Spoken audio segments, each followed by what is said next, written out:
Have you ever hit rock bottom? I mean, really hit it, where you're lying face down in the mud of your own mistakes, wondering how you'll ever get up again? That was me 3 years ago. The fancy corner office gone. The relationship I thought would last forever. History, my self-respect. Couldn't even look in the mirror without turning away. You see, I had this talent for making the worst possible decisions. It was like I had a PhD in self-sabotage. One morning I woke up and everything I'd built over a decade had crumbled.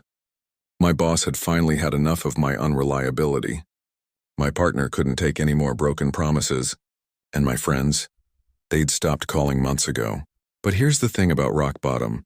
It's actually pretty solid ground to rebuild from. There's something liberating about having nothing left to lose. I remember sitting in my first therapy session, hands shaking, voice trembling, finally admitting I needed help. It wasn't just therapy, though. I joined support groups where people shared stories so similar to mine it was like looking in a mirror. But this time I didn't turn away.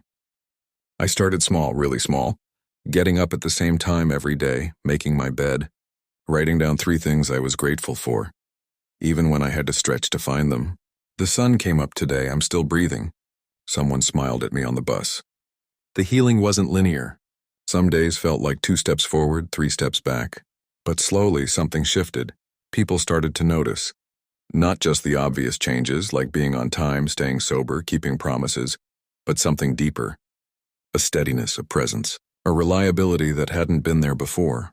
But the real transformation, that came when I stopped focusing solely on fixing myself and started looking at how I could help others. So I remembered how alone I felt during my darkest days. Simple at first, just me, sharing my story with young people who were struggling.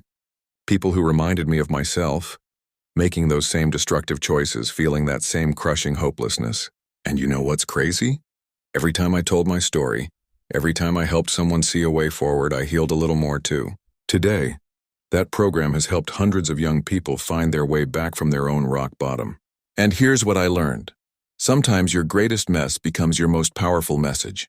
Your darkest moments, they can become the light that guides others home. Because rock bottom isn't the end of your story. It's just the beginning of a better one.